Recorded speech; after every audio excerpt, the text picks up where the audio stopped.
मेरे प्यारे छात्रों, आप सभी का मेरे इस चैनल में स्वागत है। आज हम लोग बीज गणित पे 21वां लेक्चर देखेंगे और बीज गणित में चल रहा है प्रश्नावली 4.2 द्विघात समीकरण।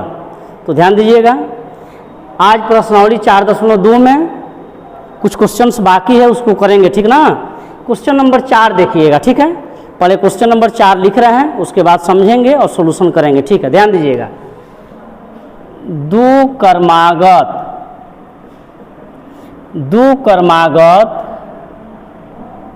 धन पूर्णांकों के वर्गों का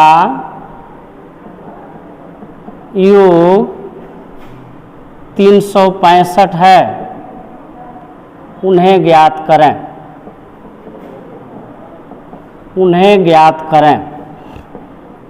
ध्यान दीजिएगा, द्विक्रमागत धन पूर्णांक ज्ञात करें जिनके वर्गों का योग 365 है। चलिए ध्यान दीजिएगा, आपका पूर्णांक धन पूर्णांक अर्थात समझिए प्राकृत संख्या, बात एक है।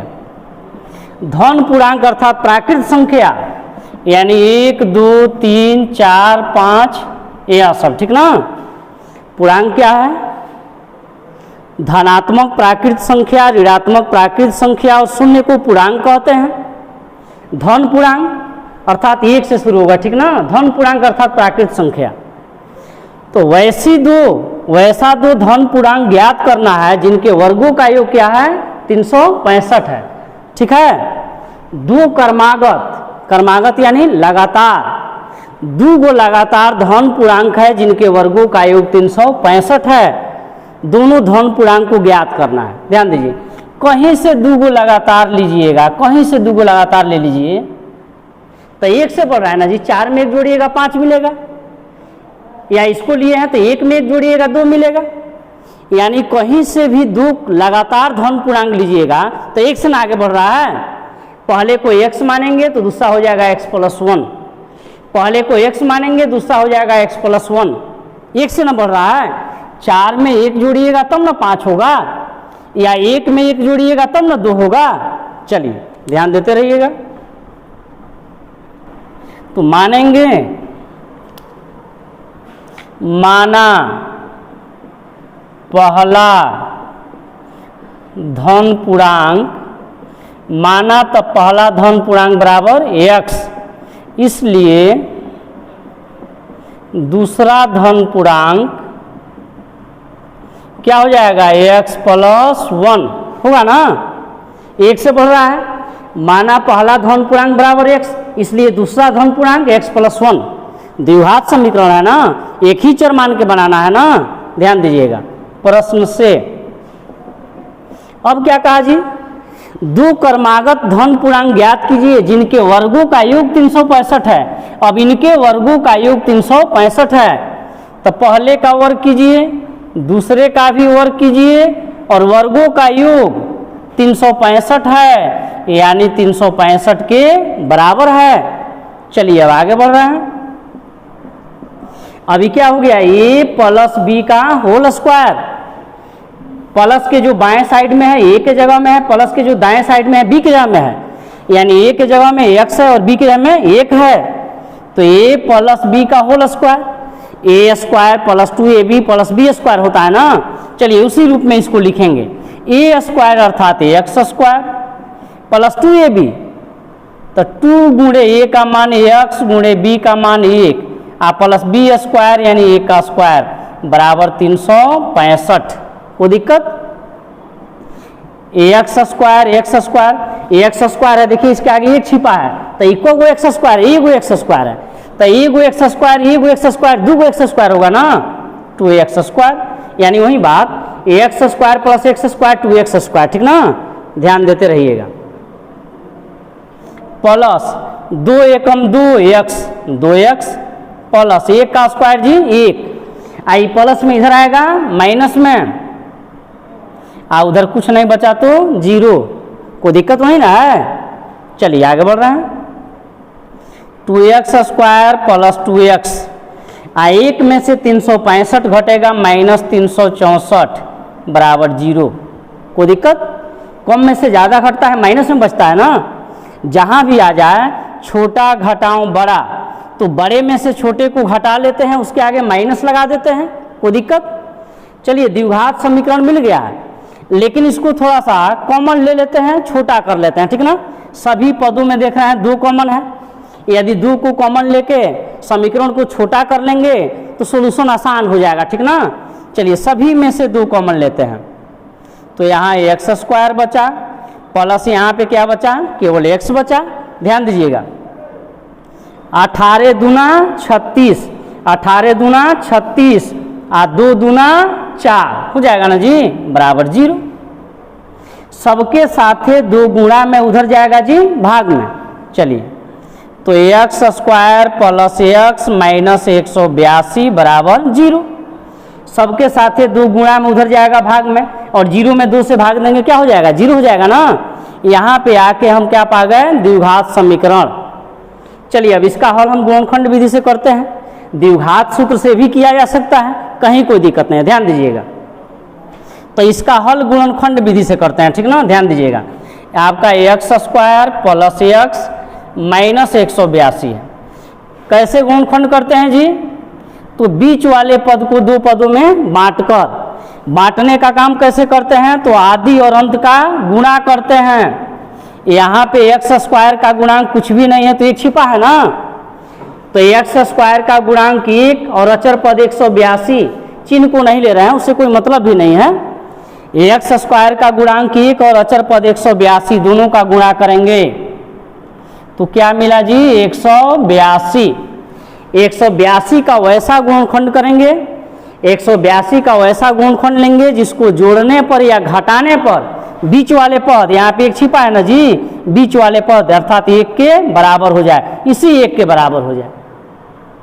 मध्य पद को 2 पदों में बांटकर हम गुणनखंड कर रहे हैं, तो बांटने का काम कैसे करते हैं, तो आदि और अंत का गुणा करते हैं, ठीक ना। तो गुणा किए तो क्या मिला, गुणनफल 182। अब इसका वैसा गुणनखंड लिया जाएगा, 182 का वैसा गुणनखंड लिया जाएगा जिसको जोड़ने पर या घटाने पर बीच वाले पद यानी 1 के बराबर हो जाए। x था अर्थात 1x है ना, 1x है ना। चलिए इसका गुणनखंड आपका 14 गुणे 13, ठीक है। चलिए कर लेते हैं, पिछला वीडियो में हम लोग किए हुए हैं, ध्यान दीजिएगा। 182 का गुणनखंड करेंगे, ध्यान देते रहिएगा, इसको मिटा रहे हैं।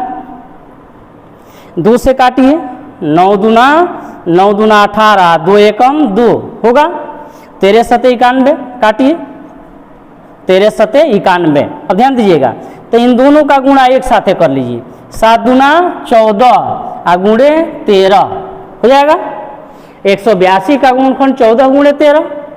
अब देखिए 14 में से 13 घटाएंगे तो x है अर्थात 1x है ना, मेरा मिल जाएगा। यहाँ पे 1 छिपा है जी, एक्स स्क्वायर प्लस x है अर्थात 1x है जी, इसके आगे 1 छिपा हुआ है। 14 में से 13 घटाएंगे, मेरा 1 मिल जाएगा ना, 1 x है अर्थात x है, x के बदले 14x घटाओ 13x लेंगे, ठीक ना। इसी 14x में से 13x घटाएंगे तो x मिल जाएगा, मिलेगा ना। चलिए मिटा रहे हैं, चलिए अब इस 1 को मिटा रहे हैं, सुविधा के लिए लिखे थे, ध्यान दीजिएगा। तो ये तो फर्स्ट वाला ज्यों का त्यों उतरेगा जी। अब x के बदले 14x घटाओ 13x, 14x घटाओ 13x अब माइनस 182 बराबर 0। फर्स्ट वाला ज्यों का त्यों, लास्ट वाला भी ज्यों का त्यों, बीच वाले पद को 2 पदों में बांटा गया, ठीक ना, ध्यान देते रहिएगा।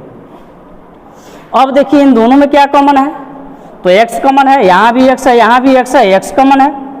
क्या यहाँ बचा जी, एक्स स्क्वायर है अर्थात x गुणे x स्क्वायर होता है ना, यानी 2 गो x है गुणा के रूप में, 1 गो x ले लिए हैं तो 1 गो x बचा, प्लस x ले चुके हैं 14 मेरा बचा है। अब यहाँ पे जो भी कोष्ट में आ जाए उसी को ज्यों का त्यों यहाँ पे लिखिए, यही ना आपको बताया गया है, यहाँ जो भी कोष्ट में आ जाए उसी को ज्यों का त्यों यहाँ पे लिखिए। अब सोचिए इस कोष्ट में कितना से गुणा कर दें कि इसके बराबर हो जाए, तो यहाँ भी x है, यहाँ भी x है, इसमें x का गुणांक क्या है, -13, उसी -13 से यहाँ हम गुणा करेंगे, ठीक है। चलिए अब आगे बढ़ रहे हैं, इस अंडरलाइन को मिटा रहे हैं हम, ध्यान देते रहिएगा। अब यहाँ भी x प्लस 14, यहाँ भी x प्लस 14, दोनों में x प्लस 14 शामिल है, दोनों में से कॉमन ले रहे हैं। ध्यान दीजिएगा, दोनों में से कॉमन ले रहे हैं। क्या बचा? x प्लस 14 दोनों में से कॉमन ले लिया गया, तो x माइनस 13 बचा ना। x माइनस 13 बराबर 0, कोई दिक्कत? अब एक बार इसको 0 के बराबर करेंगे तो x का एक मान आएगा, पुनः इसको 0 के बराबर करेंगे तो x का एक और मान मिलेगा, ठीक ना। ध्यान देते चलिएगा। यह मेरा रफ वर्क है, इसको मिटा रहे हैं, ठीक ना, इसको मिटा रहे हैं, ध्यान दीजिएगा। अब एक बार इसको 0 के बराबर कीजिए।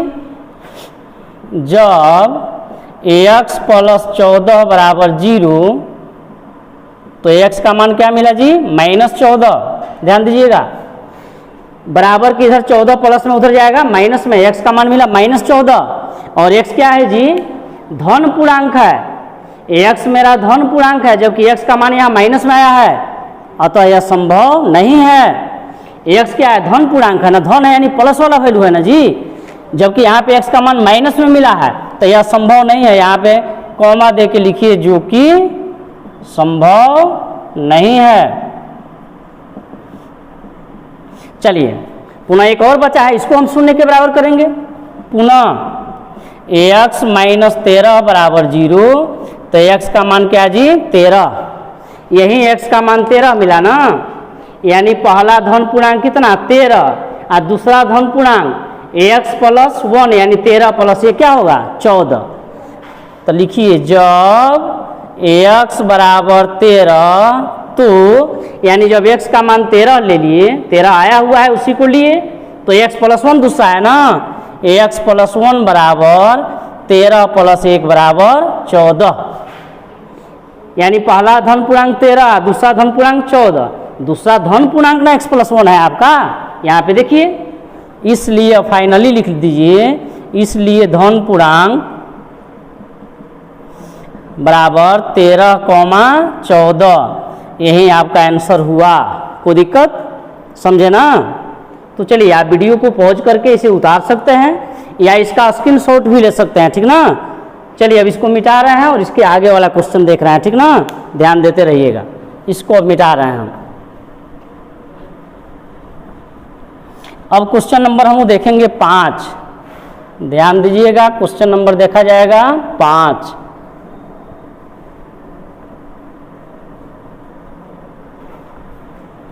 अब क्वेश्चन नंबर 5 क्या कह रहा है, देखिए।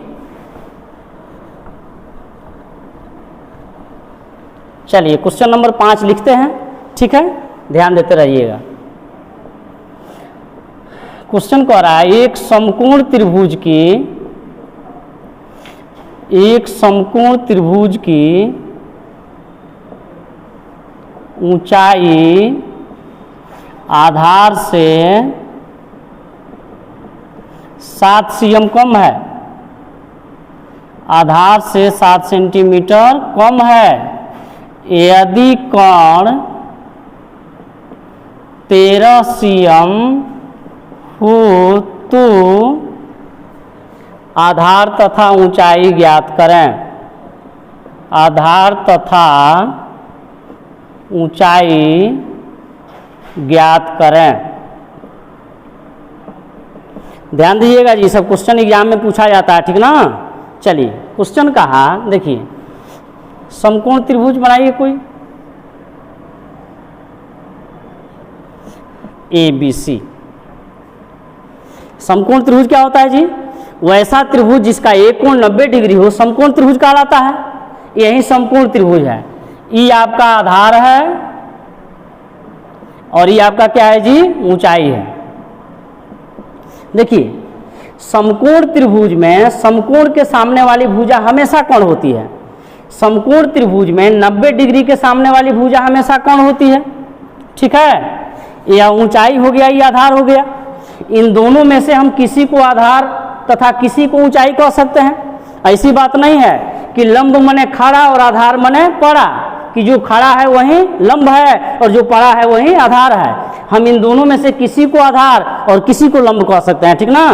तो यही आपका समकोण त्रिभुज है। अब क्वेश्चन क्या कहा, कि एक समकोण त्रिभुज की ऊंचाई आधार से 7 cm कम है। ऊंचाई ना आधार से 7 cm कम है, तो आधार को यदि हम x मान लेंगे, x सेंटीमीटर, तो ऊंचाई क्या हो जाएगा, x माइनस 7 सेंटीमीटर। एक समकोण त्रिभुज की जो ऊंचाई है आधार से 7 cm कम है, आधार को x मानेंगे तो ऊंचाई हो जाएगा x माइनस 7 हो जाएगा ना। कोण तो आपका 13 cm है, ये है। फिगर हम बनाए समझाने के लिए, इसकी आवश्यकता नहीं है, बना भी सकते हैं नहीं बना सकते हैं, ध्यान दीजिएगा। माना समकोण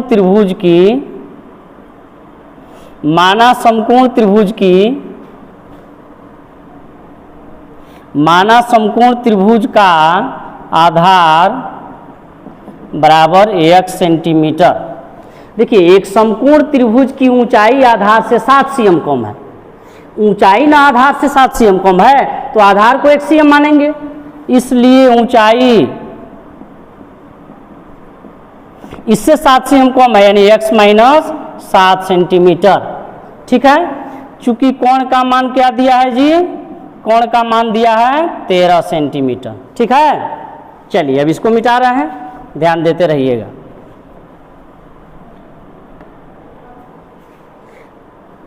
देखिए चूंकि कोण स्क्वायर बराबर होता है लंब स्क्वायर प्लस आधार स्क्वायर के, होता है ना।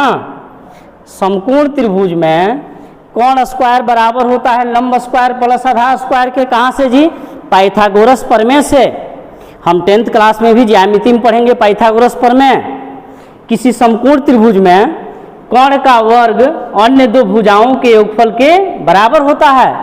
इस संबंध का नाम क्या होता है, पाइथागोरस प्रमेय। चलिए, तो कोण स्क्वायर बराबर लंब स्क्वायर प्लस आधार स्क्वायर होता है। अब वैल्यू ला के यहाँ पुट कीजिए, कोण का मान कितना हो 13, तो 13 रखा हमने, स्क्वायर स्क्वायर दिए। लंब का मान कितना है जी, अर्थात ऊंचाई x माइनस 7, तो x माइनस 7 लिखे, स्क्वायर है स्क्वायर, प्लस आधार कितना है जी x, तो x लिखे, कोई दिक्कत नहीं। अब 13 का स्क्वायर क्या होता है जी 169। देखिए आप 1 से 50 तक का वर्ग लिख के याद कर लीजिए, बड़ी काम का चीज़ है। द्विघात समीकरण में तो इसका खूब एप्लीकेशन है, ठीक है। और प्लस इसके अलावा जब हम लोग त्रिकोणमिति पढ़ेंगे तो यहाँ भी उसका प्रयोग होगा, ठीक ना। तो 1 से 50 तक का वर्ग लिख के याद कर लीजिए, बहुत काम का चीज़ है। 13 का स्क्वायर यानी 13 गुणे 13 169 ना जी। यहाँ पे देखिए a माइनस बी का whole square, a minus B के होल स्क्वायर के रूप में है। a के जगह में x है और b के जगह में क्या है 7 है। माइनस के जो बाएं है a के जगह में है, और माइनस के जो दाएं है b के जगह में है।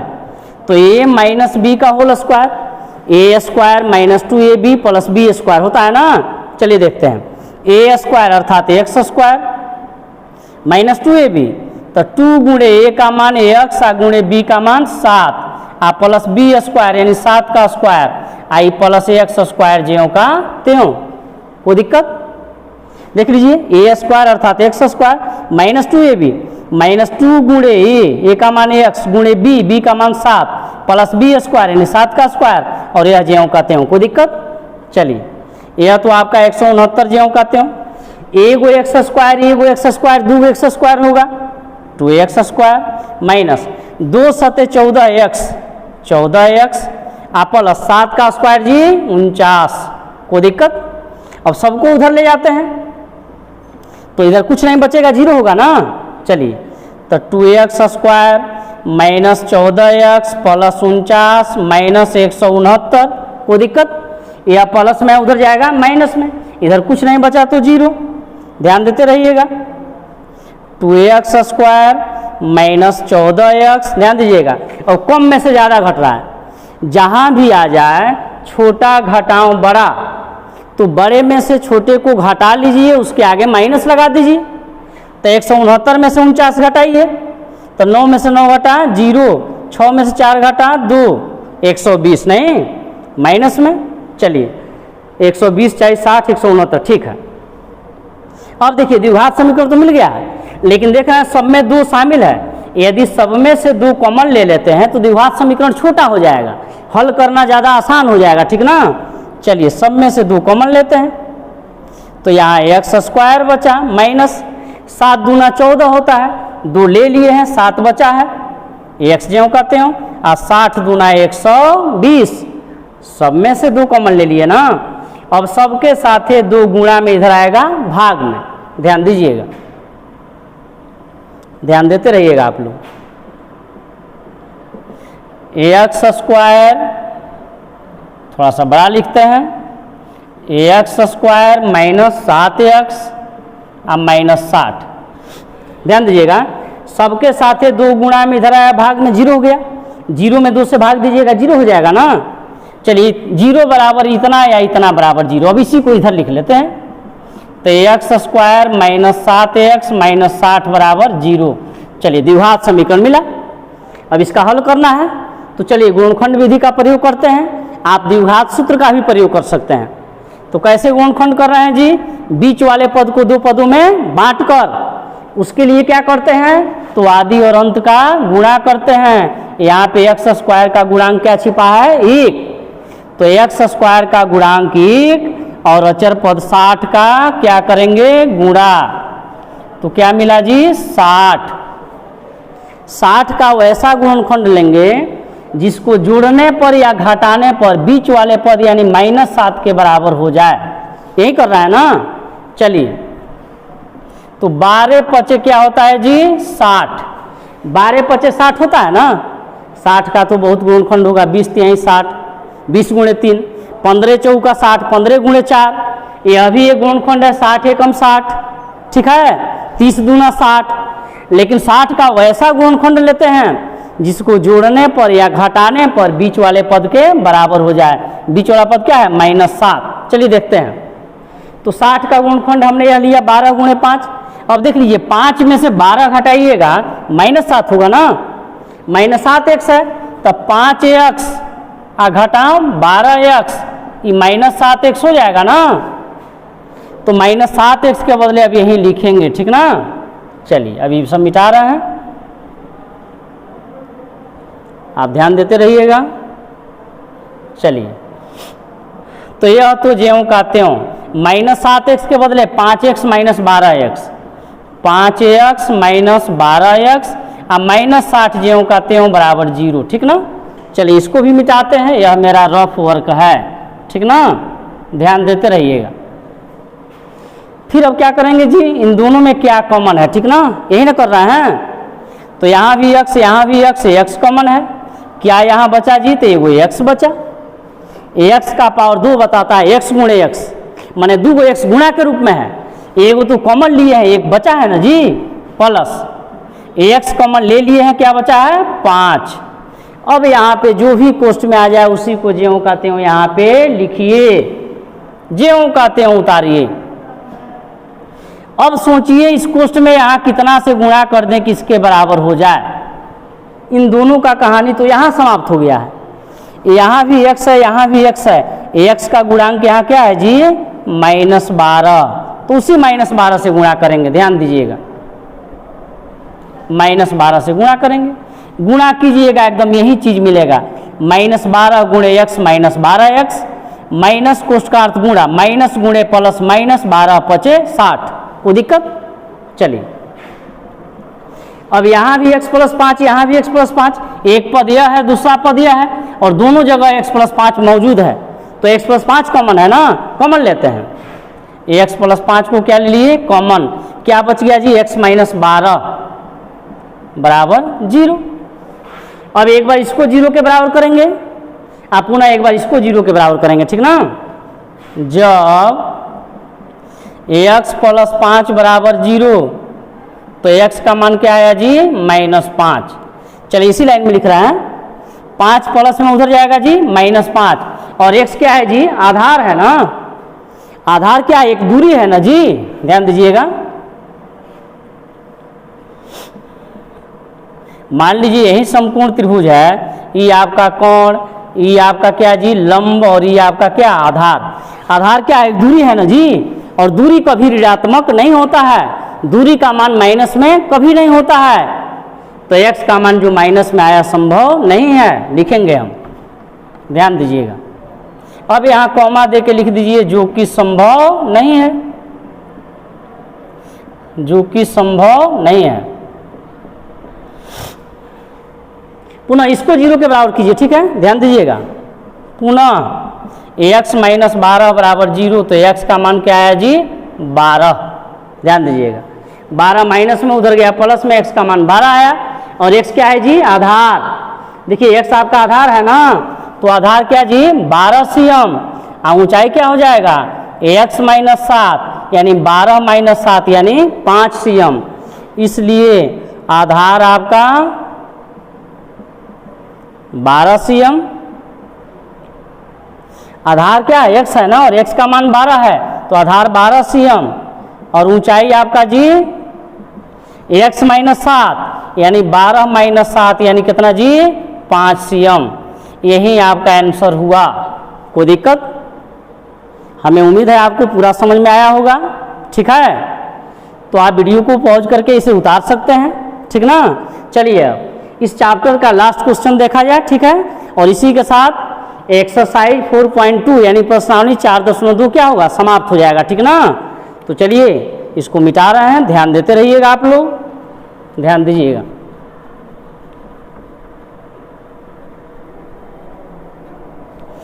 अब इस चैप्टर का लास्ट क्वेश्चन देखा जाएगा, उसी के साथ प्रश्नावली 4.2 आपका समाप्त हो जाएगा। ध्यान देते रहिएगा आप लोग।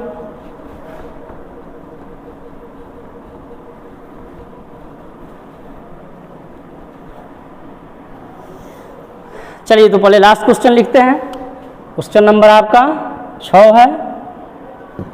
देखिए 6 क्वेश्चन नंबर क्या कह रहा है, थोड़ा सा बड़ा क्वेश्चन है, पहले लिख देते हैं, समझा देते हैं, उसके बाद उसको मिटाएंगे, क्योंकि बनाने के लिए स्पेस की कमी पड़ेगी, ठीक ना। बना क्वेश्चन लिख देते हैं, समझा देते हैं, उसके बाद मिटाएंगे, ठीक ना। एक कुटीर उद्योग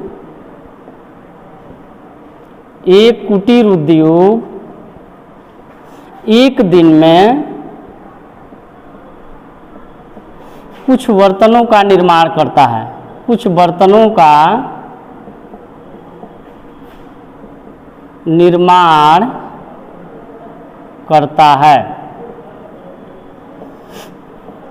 एक कुटीर उद्योग एक दिन में कुछ बर्तनों का निर्माण करता है। एक विशेष दिन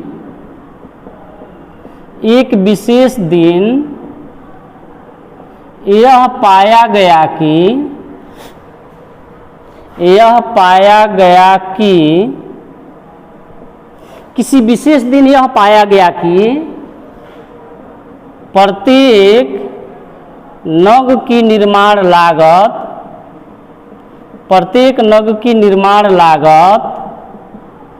उस दिन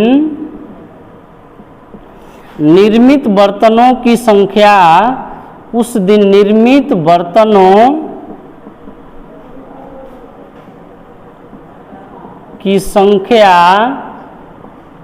के दुगुने से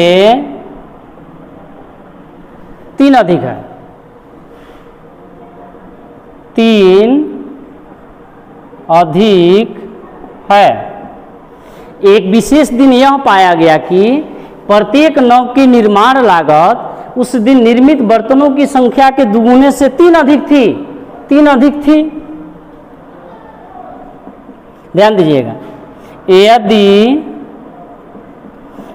उस दिन की कुल निर्माण लागत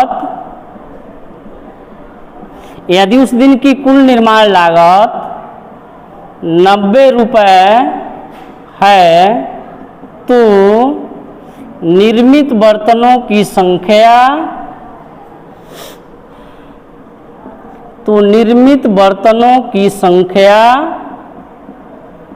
तथा प्रत्येक नग की निर्माण लागत ज्ञात करें। देखिए क्वेश्चन आपका यही है, पहले समझ लीजिए। क्वेश्चन आपका कह रहा है, ध्यान दीजिएगा, एक कुटीर उद्योग थोड़ा सा इसको सुधारते हैं। चलिए क्वेश्चन आपका कहा, एक कुटीर उद्योग एक दिन में कुछ बर्तनों का निर्माण करता है। किसी विशेष दिन यह पाया गया कि प्रत्येक नग की निर्माण लागत उस दिन निर्मित बर्तनों की संख्या के दुगुने से 3 अधिक थी। यदि उस दिन की कुल निर्माण लागत 90 रुपये थी तो निर्मित बर्तनों की संख्या ज्ञात करें और प्रत्येक नग की निर्माण लागत ज्ञात करें। चलिए क्वेश्चन आपका यही है, थोड़ा सा लिख रहे हैं उसके बाद इसको मिटाएंगे, ठीक ना। चलिए, माना निर्मित बर्तनों की संख्या, यहाँ थोड़ा सा लिख के हम समीकरण प्राप्त कर ले रहे हैं, उसके बाद मिटाएंगे और यहाँ से इस चीज को 2 लाइन उठा के यहाँ से लिखेंगे, ठीक ना। ध्यान दीजिएगा, माना निर्मित बर्तनों की संख्या x, ध्यान दीजिए, इसलिए प्रत्येक नग की निर्माण लागत, इसलिए प्रत्येक नग की निर्माण लागत, ध्यान दीजिएगा क्वेश्चन क्या कहा, एक विशेष दिन यह देखा गया कि यह पाया गया कि प्रत्येक नग की निर्माण लागत उस दिन निर्मित बर्तनों की संख्या के दुगुने से 3 अधिक थी। निर्मित बर्तनों की संख्या को क्या माना है हमने, x, तो प्रत्येक नग की निर्माण लागत उस दिन निर्मित बर्तनों की संख्या के दुगुने से 3 अधिक थी ना। तो मान लिया हमने निर्मित बर्तनों की संख्या x, तो प्रत्येक नग की निर्माण लागत, नग बर्तन में नग लगा हुआ है, ठीक ना, तो प्रत्येक नग की निर्माण लागत उस दिन निर्मित बर्तनों की संख्या के दुगुने से 3 अधिक, तो x का दुगुना 2x, इससे भी 3 अधिक, तो 3 अधिक कब होगा, जब 3 इसमें जोड़ देंगे, ठीक है। माना निर्मित बर्तनों की संख्या x, इसलिए प्रत्येक नग की निर्माण लागत निर्मित बर्तनों की संख्या के दुगुने से 3 अधिक थी ना, तो निर्मित बर्तनों की संख्या x है, तो x का दुगुना 2x, इससे भी 3 अधिक, तो +3 कीजिएगा ना, ठीक। ध्यान दीजिएगा, यह रुपये में ना जी। अब कह रहा है यदि उस दिन की कुल निर्माण लागत 90 रुपये है या 90 रुपये थी, ध्यान दीजिएगा, माना निर्मित बर्तनों की संख्या x, को वो बर्तन बना है जी, को वो बर्तन का निर्माण हुआ है x को, ध्यान दीजिएगा, प्रत्येक नग की निर्माण लागत इतना है ना, ध्यान दीजिएगा, तो एक नग का निर्माण लागत, प्रत्येक मन एक ना जी, एक नग का निर्माण लागत इतना, ध्यान दीजिएगा, 2x + 3 रुपया, एक नग का निर्माण लागत इतना। कितना बर्तन बना है जी, x को, यह मानना है कि जितना बर्तन है उतना ही नग है, ठीक ना, x बर्तन है तो नग भी कितना है जी, x गो है। प्रत्येक नग की निर्माण लागत इतना, यानी एक नग का निर्माण लागत इतना, प्रत्येक मन एक, जब एक गो नग का निर्माण लागत इतना है तो x नग का निर्माण लागत, तो x गुणे इतना ना जी, x गुणे इतना रुपए, कोई दिक्कत। बर्तनों की संख्या x है तो नग का गो बना है, x गुना बना है, एक गो बर्तन में एक ही गो नग लगा है, ठीक ना, तो एक नग की निर्माण लागत इतना रुपए, तो को बर्तन बना है जी x गो, तो नग भी को बना है x गो, तो x नग की निर्माण लागत इतना, हमने इतना पाया। आप प्रश्न में कह रहा है उस दिन की, ध्यान दीजिएगा, यदि उस दिन की कुल निर्माण लागत 90 रुपये है तो इसका मतलब यही ना 90 रुपये के बराबर है। हमने तो कुल निर्माण लागत इतना निकाला, आप प्रश्न में कह रहा है उस दिन का कुल निर्माण लागत 90 रुपये है, तो यही आपका 90 के बराबर होगा, ठीक ना। प्रश्न से अब यही आपका x × 2x + 3 यही आपका 90 के बराबर होगा। यानी कुल निर्माण लागत निकालने के लिए क्या करेंगे जी, बर्तनों की संख्या से प्रत्येक नग की निर्माण लागत में गुणा कर देंगे, वही ना हुआ है। माने कुल निर्माण लागत कैसे निकाला गया है, बर्तनों की संख्या से एक नग का जो निर्माण लागत है उसमें गुणा किया गया है, तो कुल नग का निर्माण लागत हो गया है, यही ना मिला है। कुल नग का निर्माण लागत कैसे मिला है, x नग का निर्माण लागत कैसे प्राप्त हुआ है, तो बर्तनों की संख्या में एक नग का जो निर्माण लागत है गुणा कर दिए हैं, तो कुल नग का निर्माण लागत हो गया। आप प्रश्न में कह रहा है उस दिन कुल निर्माण लागत क्या है 90 रुपये, तो यही ना आपका 90 रुपये के बराबर है। चलिए अब क्वेश्चन समझा दिए और इतना हमने समीकरण भी समझा दिया, अब इसको मिटा रहे हैं और यही चीज़ ऊपर से लिख रहे हैं, ठीक ना। थोड़ा सा धैर्य रखिएगा, इसी के साथ यह प्रश्नावली आपका समाप्त हो जाएगा। ध्यान दीजिए, थोड़ा सा और धैर्य रखिए, आप ध्यान देते रहिएगा।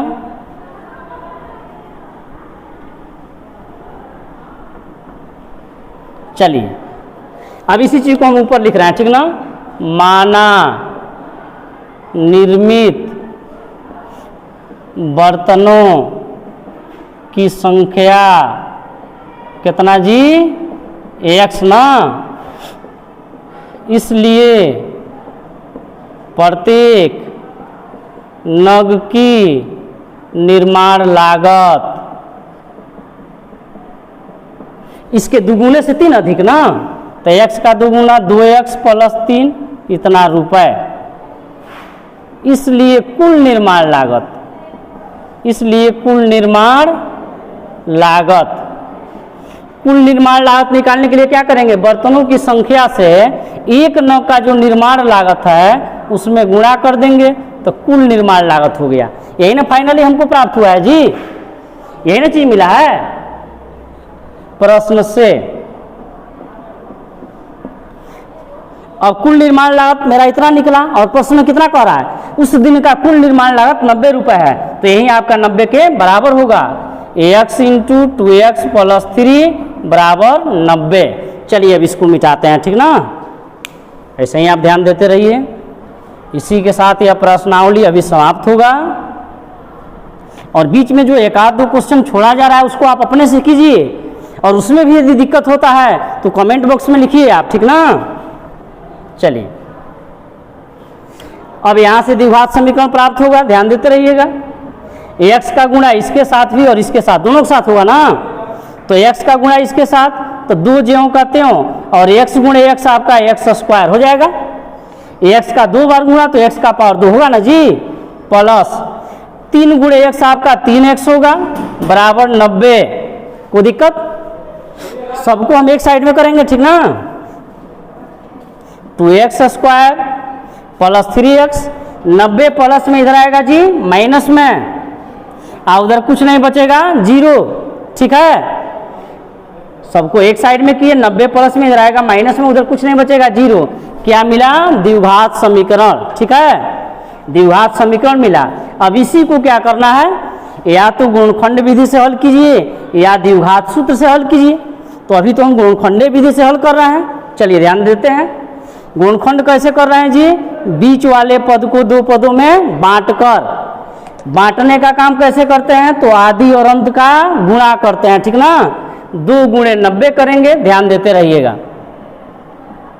2 गुणे 90 आपका क्या होगा, 180 होगा ना जी। x स्क्वायर का गुणांक 2 और अचर पद 90, 90 दूना क्या होगा 180। अब 180 का वैसा गुणनखंड लेंगे जिसको जोड़ने पर या घटाने पर बीच वाले पद 3 के क्या हो जाए, बराबर हो जाए, ठीक ना। तो 180 का गुणनखंड तो ये अभी है, लेकिन 90 में 2 जोड़िएगा 92 होगा, 3 नहीं होगा। 90 में 2 घटा दीजिएगा 88 होगा, फिर भी 3 नहीं होगा। तो इसका दूसरा गुणनखंड ढूंढना है, ठीक ना। चलिए पहले गुणनखंड करते हैं 180 का। 2 ये क्या हो जाएगा 90, 90 दूना 180 होता है ना जी। चलिए फिर 2 ये क्या हो जाएगा 45, 45 दूना 90, 3 से काटिए 15 तो यहाँ 45, फिर 3 से काटिए 3 पचे 15, ठीक ना। तो देखिए 2 दूना 4 तो यहीं 12, और 3 पचे 15, 2 दूना 4 तो यहीं 12, और 3 पचे 15, तो 15 गुणे 12, 15 पर यहाँ 180 भी हो जाएगा। आप 15 में से 12 घटाएंगे 3 भी मिल जाएगा। तो 3x के बदले हम क्या लिखेंगे, 15x घटाओ 12x लिखेंगे ना। चलिए अब इसको मिटाते हैं, यह मेरा रफ वर्क है, ध्यान दीजिएगा। अब इसी 3x के बदले क्या लिखेंगे जी 15x माइनस 12x। चलिए फर्स्ट वाला तो ज्यों का त्यों उतर रहा है, 3x के बदले क्या लिखेंगे 15x माइनस 12x, 15x में से 12x घटेगा 3x बचेगा ना, तो 15x माइनस 12x, और लास्ट वाला भी तो ज्यों का त्यों बराबर क्या 0। अब देखिए इन दोनों में कॉमन क्या है, x है, यहाँ भी x दिख रहा है, यहाँ भी x दिख रहा है, तो दोनों में x कॉमन है ना, x कॉमन लेते हैं। यहाँ क्या बचा, तो 2 बचा है, x का पावर ये 2, यानी x गुणे x, 2 को x न गुणा के रूप में है, तो एगो x भी बचा है, प्लस x ले चुके हैं 15 बचा है। कोई दिक्कत, यहाँ जो भी क्वेश्चन में आ जाए उसी को ज्यों का त्यों यहाँ पे लिखिए, 2x प्लस 15। अब सोचिए इस क्वेश्चन में कितना से गुणा कर दें इतना के बराबर हो जाए, क्योंकि इन दोनों का कहानी यहाँ समाप्त हो चुका है। तो यहाँ भी x, यहाँ भी x, यहाँ 2 है ना, 2 में कितना से गुणा कर दीजिएगा 12 हो जाएगा, 6 से होगा ना जी। चलिए 6 से, आगे जो चिन्ह है माइनस तो माइनस से दीजिए, ठीक ना। यहाँ भी x था, यहाँ भी x था, यहाँ 2 था, 2 में कितना से गुणा करेंगे 12 हो जाए, तो 6 से ना जी, तो 6 से हमने गुणा किया, आगे माइनस है तो वही चिन्ह उतरता है, ठीक ना। चलिए अब इसका गुणा इसके साथ कीजिएगा यही मिलेगा, इसका गुणा इसके साथ कीजिएगा यही मिलेगा, ठीक ना। चलिए यहाँ भी 2x प्लस 15, यहाँ भी 2x प्लस 15 कॉमन ले लेंगे, क्या बचा जी, x माइनस 6 बराबर 0 ना। एक बार इसको 0 के बराबर करेंगे तो x का मान पाएंगे, आप पुनः इसको 0 के बराबर करेंगे तो x का एक और मान मिलेगा नहीं। चलिए इसको मिटा रहे हैं, यह मेरा रफ वर्क था, ध्यान देते रहिएगा। जब 2x प्लस 15 बराबर 0, चलिए यहाँ से x का मान निकालते हैं, प्लस 15 है उधर जाएगा जी माइनस 15। देखिए 2 गुणे x तो ना 2x हुआ है, x के साथ 2 गुणा के रूप में उधर जाएगा भाग में, तो x का मान क्या जी माइनस 15 बटा 2, x का मान आया माइनस 15 बटा 2। और x क्या है जी, निर्मित बर्तनों की संख्या। और इतना जान लीजिए किसी भी चीज़ का संख्या कभी ऋणात्मक नहीं होता है। हम आपसे पूछ रहे हैं क्लासरूम में कितने बच्चे बैठे हैं, तो बच्चों की संख्या कभी माइनस में संभव है, नहीं संभव है। हम आपसे पूछते हैं क्लासरूम में कितने बेंच हैं, तो बेंचों की संख्या माइनस में संभव नहीं ना है। किसी भी चीज़ का संख्या कभी ऋणात्मक नहीं होता है, यानी x का जो मान आया है माइनस 15 बटा 2 यह संभव नहीं है। चलिए लिख रहा है, यहाँ कॉमा दीजिए और लिखिए जो कि संभव नहीं है, जो कि संभव नहीं है। पुनः अब इसको शून्य के बराबर कीजिए, पुनः x माइनस 6 बराबर 0, ध्यान दीजिएगा x माइनस 6 बराबर 0, तो x का मान क्या मिला जी 6 माइनस में उधर जाएगा प्लस होगा ना, x का मान 6 आया, यानी निर्मित बर्तनों की संख्या कितना 6। इसलिए निर्मित बर्तनों की संख्या कितना जी 6। प्रत्येक नग की निर्माण लागत, ध्यान दीजिएगा प्रत्येक नग की निर्माण लागत, प्रत्येक नग की निर्माण लागत ध्यान दीजिएगा क्या है 2x प्लस 3, 2x प्लस 3, ध्यान दीजिएगा x के जगह में हम 6 रखते हैं,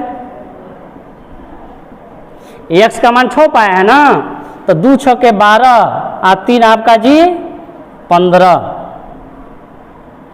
यही आपका आंसर हुआ। उस दिन कितना बर्तन बना था जी 6 गो, प्रत्येक नग की निर्माण लागत क्या है जी 15 गो, ध्यान दीजिएगा कितना बर्तन बना है 6 गो, और प्रत्येक नग की निर्माण लागत 15 गो, तो 6 गो बर्तन है तो नग भी 6 गो बना है ना, तो एक नग का निर्माण लागत 15, तो 6 गो नग का निर्माण लागत 15 छके 90। इसीलिए क्वेश्चन में ना कहा उस दिन कुल निर्माण लागत क्या है 90 रुपये है। तो इसी के साथ प्रश्नावली 4.2 आपका समाप्त हुआ, ठीक ना। आप खूब मन से हमारे चैनल से जुड़े रहिए और जो भी दिक्कत होता है उसको बताइए, आपको हम कहीं समस्या नहीं होने देंगे। धन्यवाद।